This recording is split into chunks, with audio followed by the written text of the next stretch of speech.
started. I guess the audience is ready in the room.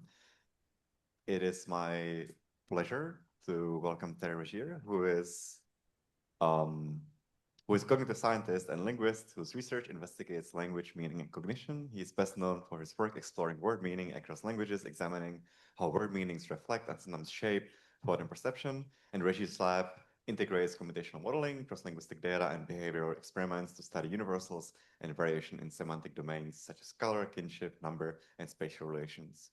His research contributes to understanding how languages evolve, and how language and cognition are influenced by cultural diversity. Thank you. Great. Well, thank you very much. Can people hear me okay? Are we good?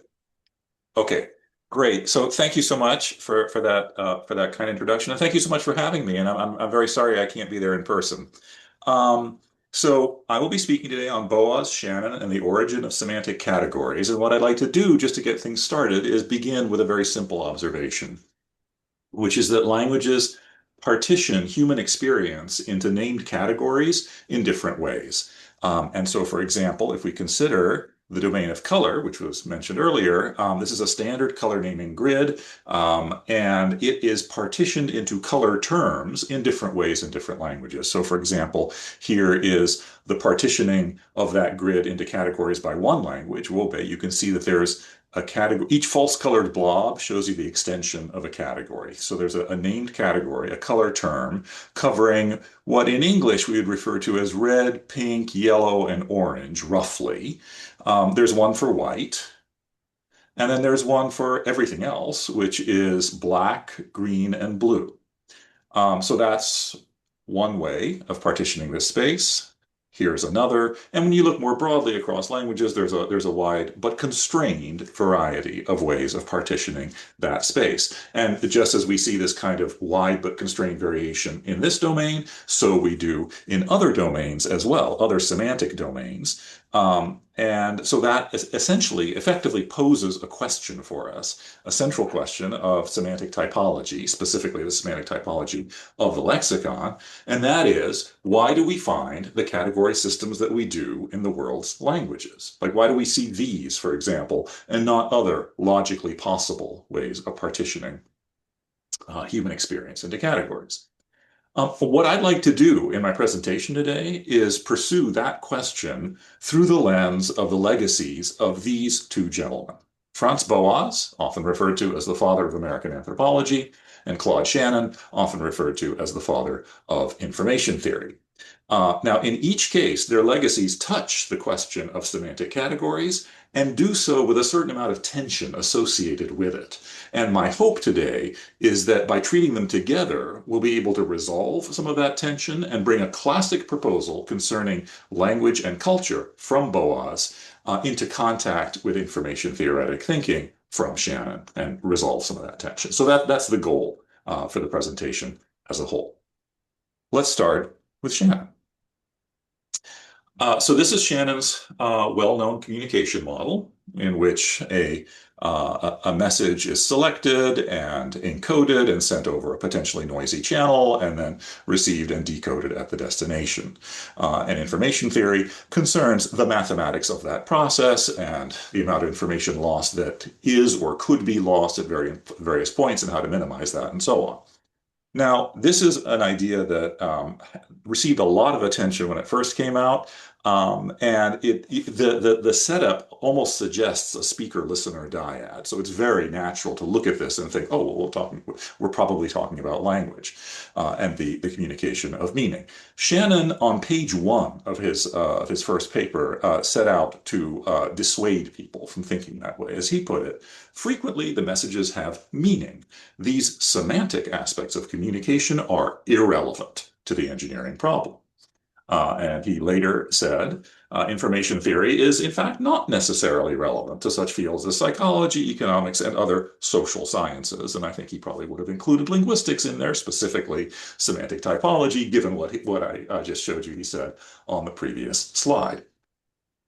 Now, despite all of that, a number of us have actually been very interested in pursuing semantic categories and semantic typology generally in information theoretic terms. And what I'd like to do is illustrate that by briefly going over a paper from a few years ago now by a number of us with Noga Zaslavsky in the lead, Efficient Compression in Color Naming and its Evolution, to give you a sense, just sort of preliminary sense of how some of that works. So we'll start with, in fact, a speaker-listener dyad, now cast explicitly in terms of Shannon's communication model. So you have a speaker here with some mental representation M. They utter a word, W. The listener receives that word and attempts to mentally reconstruct what they think the speaker probably meant. So this is the listener's representation M hat, which is intended as an estimate of M. We're going to assume perceptually grounded meanings, so meanings that are grounded in this case, a perceptual color space. For other domains, it would be a different space. And we're going to assume a distribution of communicative need over objects in that domain, specifying how often we might need to refer to them. This is going to be actually important later, so keep your eye on it. And just to briefly illustrate it, let's imagine there's some color that the speaker wishes to communicate about. They represent it as a distribution over color space, which is shown for simplicity here as a 1D spectrum, a sharply peaked distribution, you can see, where the only variance is because of something like cognitive uncertainty within the speaker's mind about exactly what that color is. And then they utter a word here, blue, naturally enough, to express that. And then the listener's job, upon hearing the word blue, is to try to mentally reconstruct what they think the speaker probably meant. And so they, on the basis of the word blue, construct their own representation, which, as you can see, is a little bit like the speaker's, but is broader because they don't know exactly which blue was meant. And what that means is that there is some information loss or inaccuracy in this act of communication. That notion of accuracy or inaccuracy concerns the relation between the speaker's mental representation and the listener's reconstruction of it. Now, we're also interested in the complexity of the system as a whole. So basically, we'd like to send as little information as possible, keep the complexity low, but have the listener understand us as well as possible, keep the accuracy high. So that's the sort of the game we're playing here. Noga's central theoretical contribution in this paper was to take that idea, which had been in the literature, and to bring it into direct contact with an independent information theoretic principle of efficiency, the information bottleneck, or IB principle, due to Tishby and colleagues. This is closely related to Shannon's rate distortion theory, and it concerns the limits of lossy compression. And so in this setup, there are formulas given to us, independently motivated formulas for accuracy and complexity. And in particular, high accuracy here means low distortion, where distortion is the expectation of the KL divergence between M, the speaker's representation, and M hat, the listener, excuse me, the listener's representation. And complexity is simply the mutual information between M and W. With that in place, an optimal system on this view would be one that minimizes complexity as just defined minus a trade-off parameter beta times accuracy as just defined. That might seem a little abstract. Let's make it super concrete. So here's a 2D plot where there are these two quantities we're interested in: accuracy here and complexity here. And if we plot it this way, then any color naming system, those that we see in the world's languages, but also those that we don't, but hypothetically could be plotted as a point in this two-dimensional space. And so, for example, according to the accuracy of communication that system supports and the complexity of that system. So, for example, here is a color naming system. This is collected in the field. This is a language of Indonesia. And as before, each false colored blob shows you the extension of a color term in this language, now shown as contour plots, so you have a sense for the probabilistic nature of the responding. these data from the field were effectively poured into the IB formulas that I showed you before, and they yield this dot here. So this is the accuracy and complexity of this color naming system. Here's another example, this time completely artificial. This is a hue-based system. You can see the stripes here. So each category is simply a stripe in that grid based only on hue. And it's shown as this red dot obtained in exactly the same way. And what we can see is that this artificial system is more complex and also more accurate than the natural one. Now, is either of these good? Are they bad? We can't tell. We can't tell until we see the theoretical limit of how good you can get in this domain. And that is given to us by this black curve here.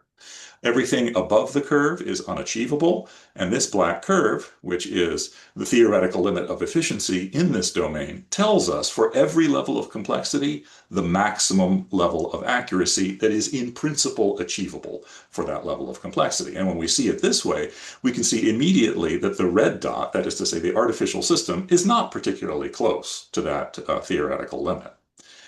The blue dot, however, is. It's right up against the curve.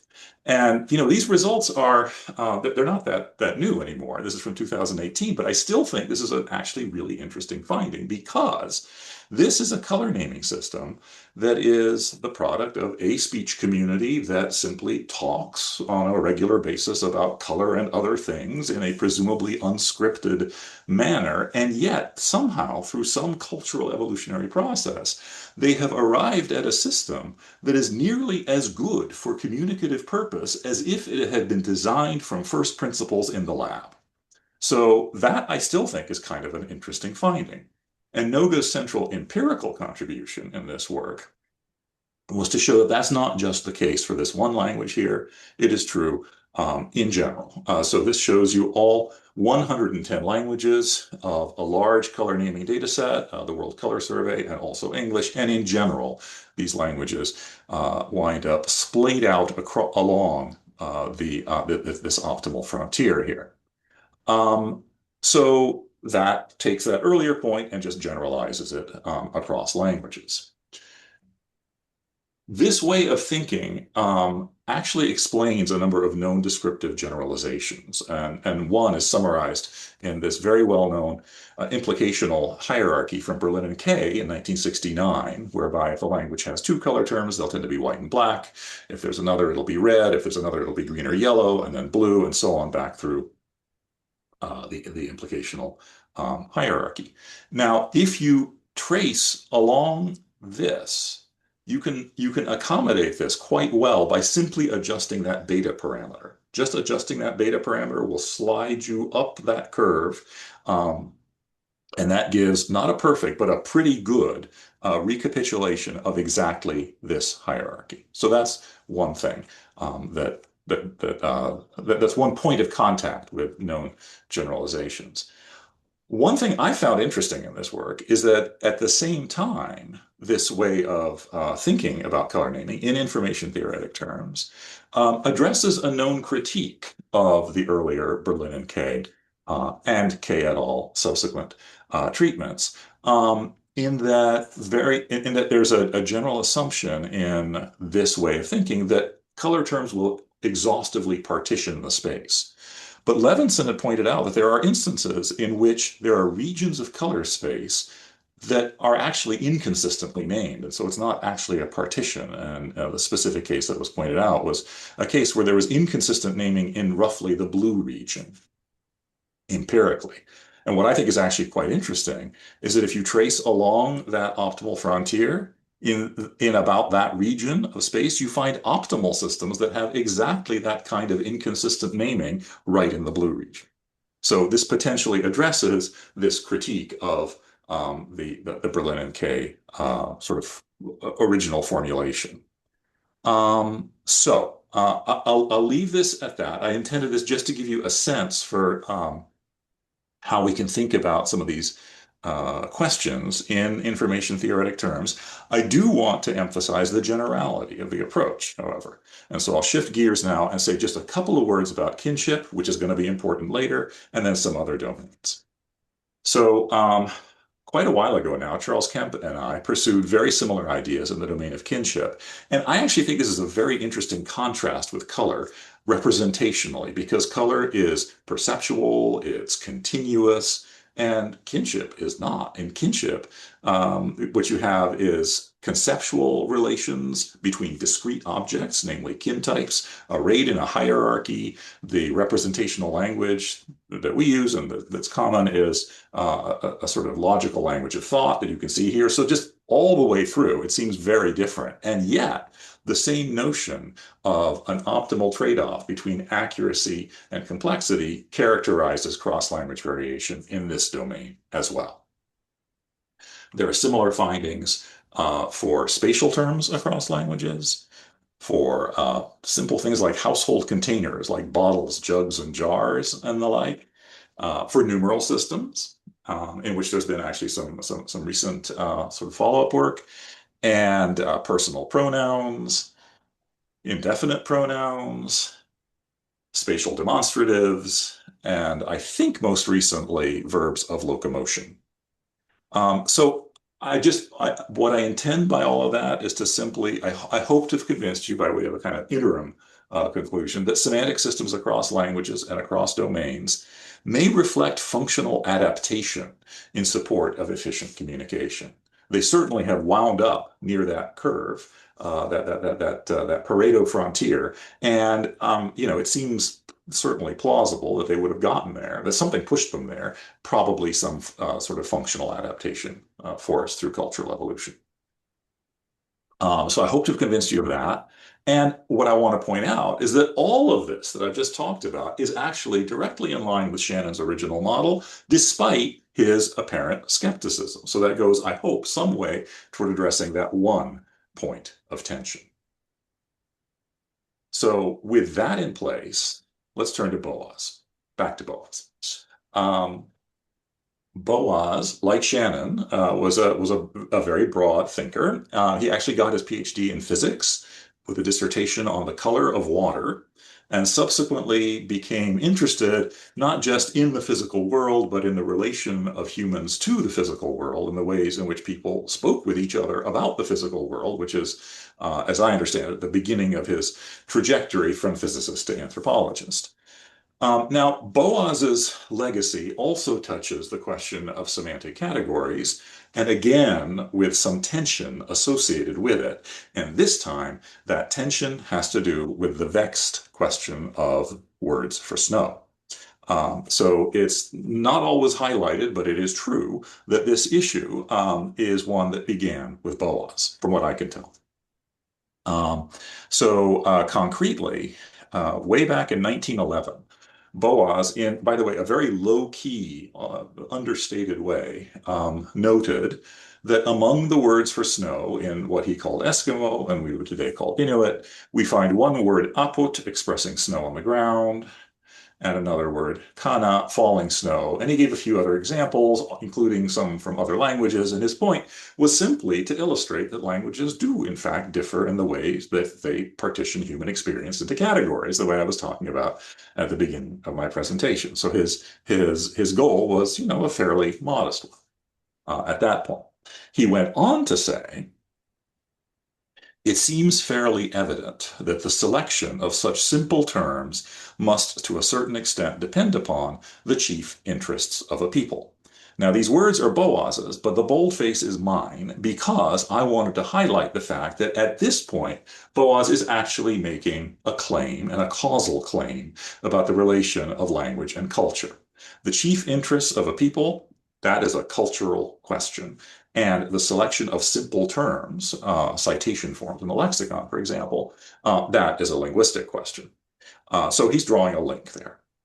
Now, after that, not too much happened immediately until a few decades later, when, as is very well known, this idea was picked up and popularized by Benjamin Lee Whorf, without attribution, by the way, from what I can tell, which is a little odd. It's especially odd because Whorf was the student of Sapir, who was a student of Boas. So perhaps Whorf thought, I don't know, it's all in the family or something. But anyway, I think a citation would have been nice. Anyway, so it was illustrated as you see here, and something about this captured the public imagination, and people, as is well known, started attributing ever greater numbers of words for snow to this unsuspecting language, which inevitably led to a backlash, first by Laura Martin and then by Jeff Pullum, who dismissed it all memorably as unredeemed piffle. Dismissed it, moreover, as an urban legend, the great Eskimo vocabulary hoax. Both of them pointed out that completely irresponsible things have been said repeatedly about this topic, that numbers simply got made up and then inflated and so on. So they had Pullum in particular. It was clear Pullum had had some fun writing this. It's a beautifully written piece, very snarky, and he lampoons them and has good fun doing so. And that's more or less where things rested for a while on this topic. Now, I have a confession to make about this, and that is that this actually kind of bothered me. And it didn't bother me because I felt that the people being lampooned didn't deserve it. They did. But it bothered me because it sort of put me in a bind.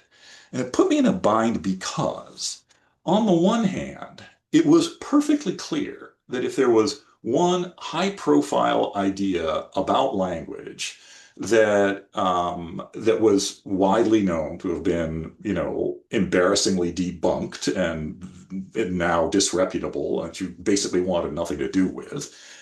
This snow silliness is probably it, or at least it's a very, very strong contender.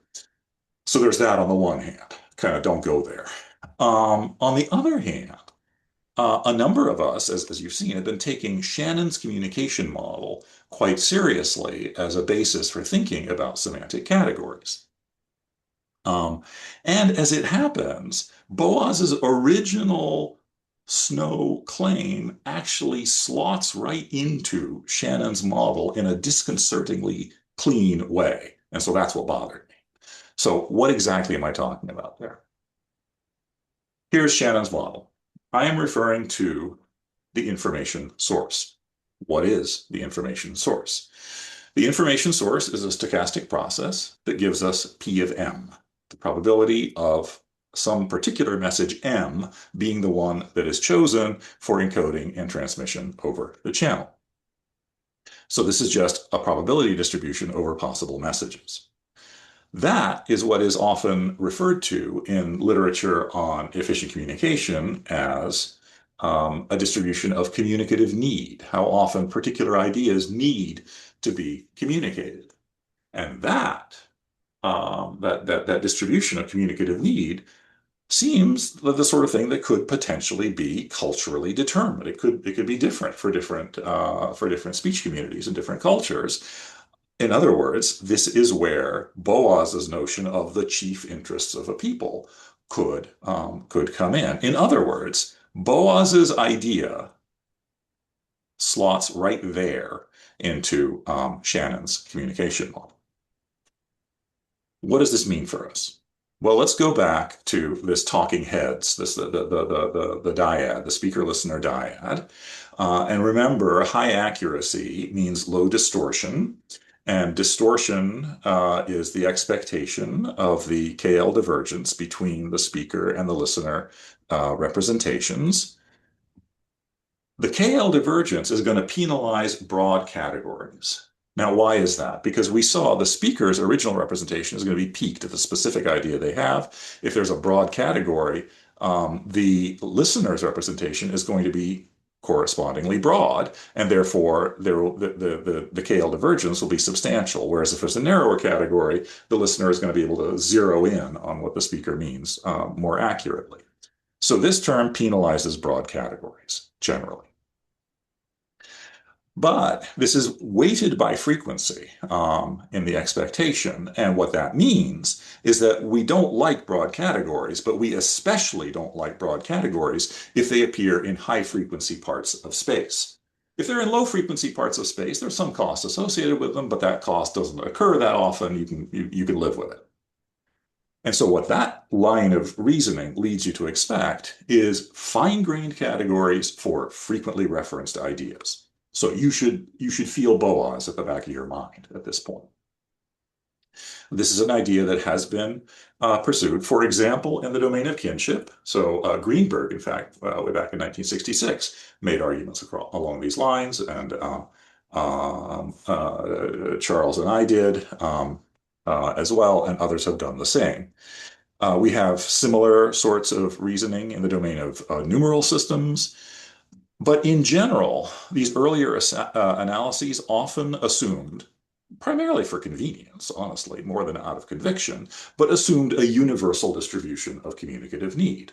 Assumed that the communicative need distribution that is there is the same or roughly the same for different languages. But what if that's not true? What if we were to loosen that assumption? What if communicative need were to vary across cultures and speech communities? In that case, we would actually expect to see exactly the kind of pattern that Boas reported. So at this point, what I want to do is return to kinship. This is work with Gunjan Anand from a few years ago. This was a part of her undergraduate honors thesis at Berkeley. You see here the kin naming system of English, which you had seen before, but I'll walk you through it very briefly, in which every kin type is color-coded according to the English kin term used to refer to that type. So the mother's mother and the father's mother, for example, are both color-coded the same way because we use the same term, grandmother, to refer to both kin types. Similarly, the mother's father and the father's father receive the same color code, down here shown as grandfather, because we use the same word grandfather to refer to those two kin types. For contrast, this shows you the same family tree, but now color-coded according to the kinship terminology of Hindi. Gunjan is a speaker of Hindi, and she pointed out a couple of interesting things about the Hindi kin terminology for contrast with the English one. One that you can see immediately, just right off the bat, is that it's finer grained. There are many more categories. And you can see, for example, that there are different terms for the mother's mother and the father's mother, different terms for the mother's father and the father's father, and so on. So more fine-grained. But it's not just that it's more fine-grained. There was a part of the system that I found especially interesting, and that's that the Hindi system is actually asymmetrical in a way that the English system is not. And in particular, there are separate terms for the father's elder brother and the father's younger brother, but not separate terms for other parents' siblings.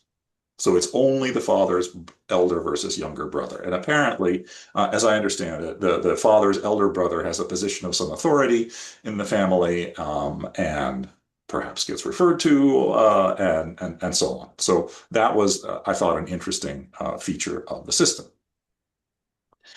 We were interested in determining whether those different naming patterns in these two languages could be explained by culture-specific usage patterns. And to test that, we collected kin term usage patterns from Hindi and English web-scraped corpora. And what we found is that the proportion, what Gunjan found, all I'm doing is sort of, she did the work. What she found was that the proportion of word tokens that are kin terms is substantially greater in Hindi than in English. So roughly 2,300 versus roughly 600 words per million. And that, of course, means that we see greater communicative need to talk about kin in Hindi, which is consistent with finer-grained meaning, as we've been talking about.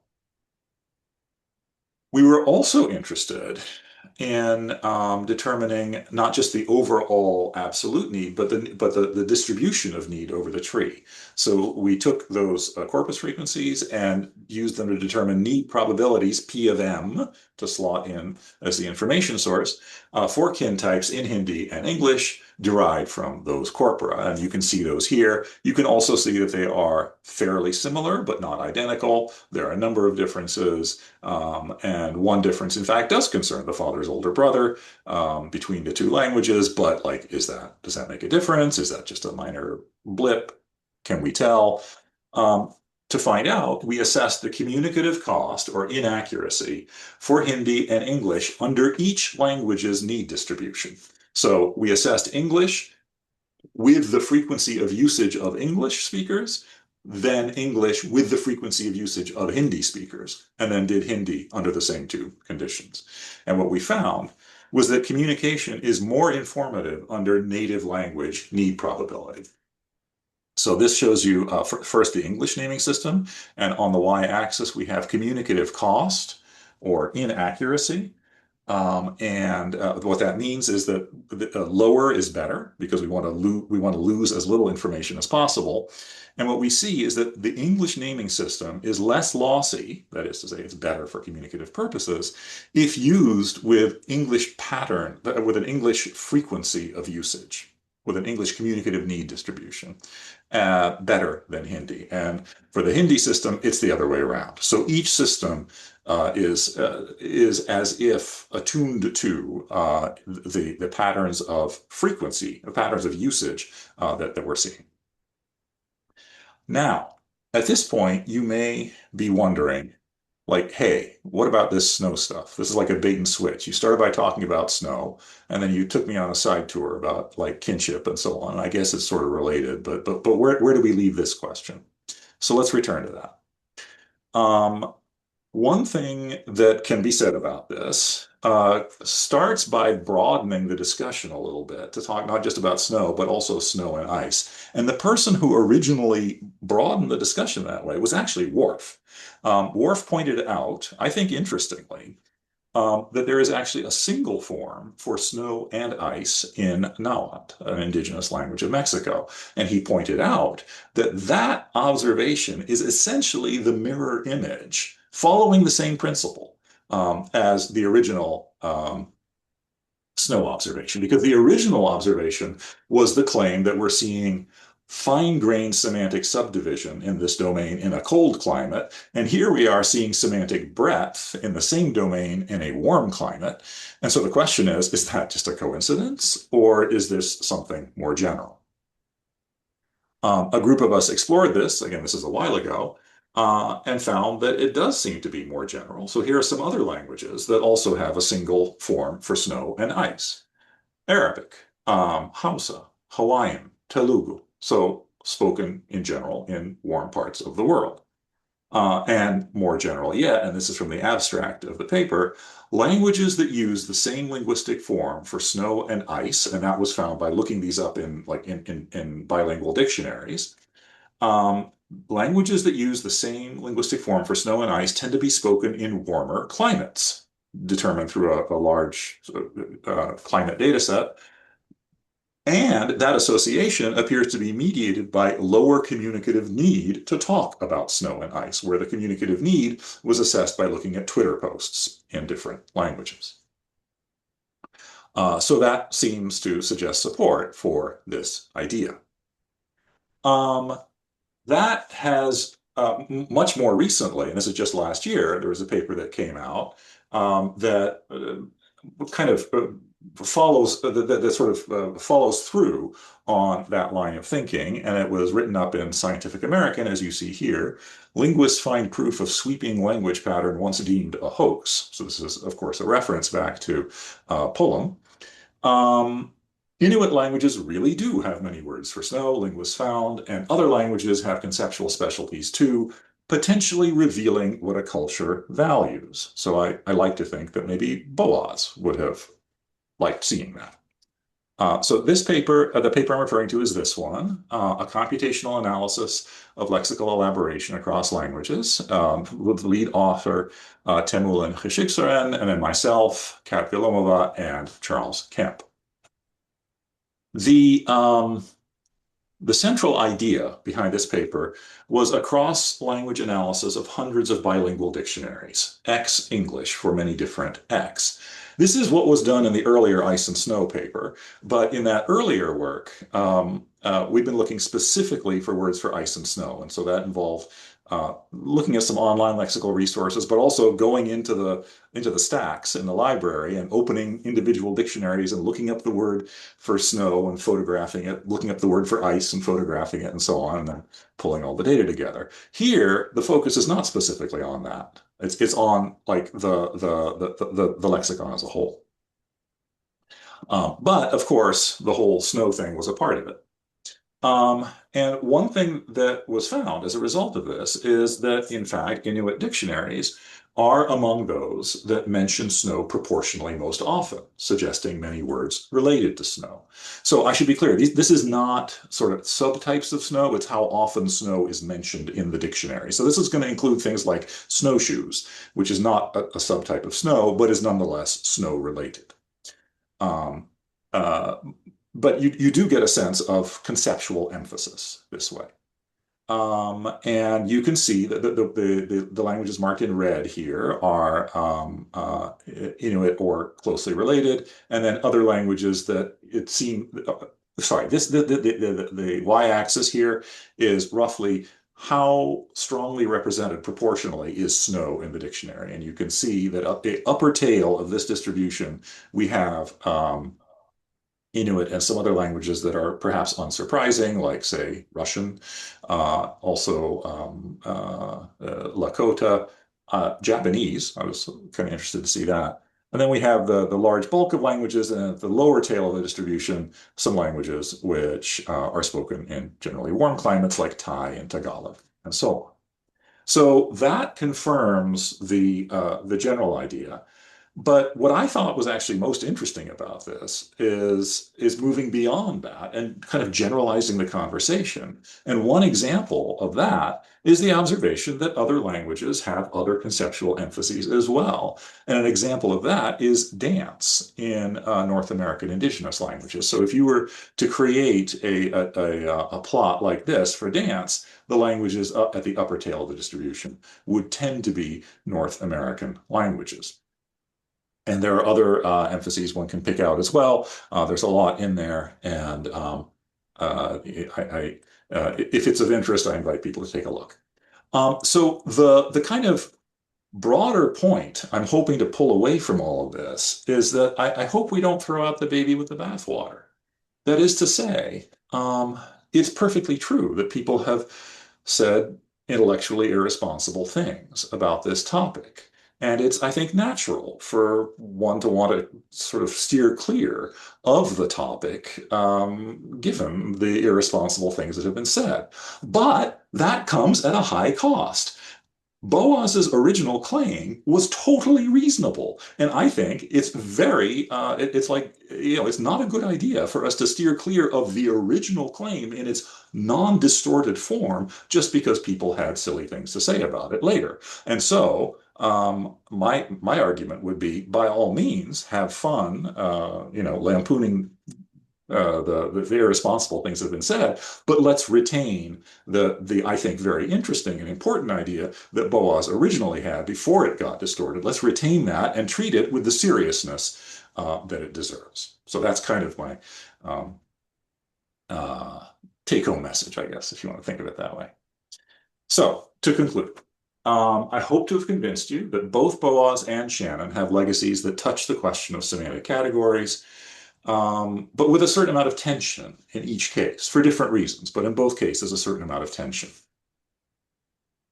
I also hope to have convinced you that considering the two together can help to resolve some of that tension and can help to situate a classic proposal about language and culture in information-theoretic terms. So bringing the two together that way.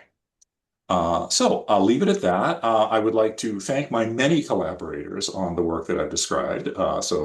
This is the work of many, many people. I would like to also thank the many lexicographers, honestly, because that's a lot of work, and the many field workers on whose work we rely. The kind of work I do regularly simply would not be possible without the prior work of many, many, many people, and a lot of work on many languages, and especially the speakers who ultimately supplied the data and shared their languages. And then finally, I'd like to thank you all for your attention, and I would be happy to take questions. Right.